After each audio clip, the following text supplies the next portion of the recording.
Hello everyone! Ang video na ito ay tungkol sa paraan ng pag-manage ng mga rate ng palitan ng pera sa Big Seller.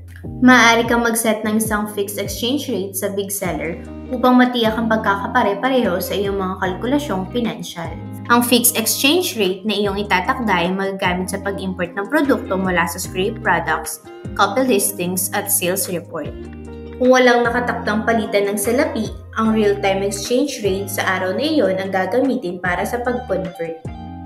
Pumunta sa settings, pagkatapos ay data settings. Ilagay ang iyong fixed exchange rate at i-click ang add button. Matapos itakda ang rate, makikita mo ito sa kanang bahagi ng pahina.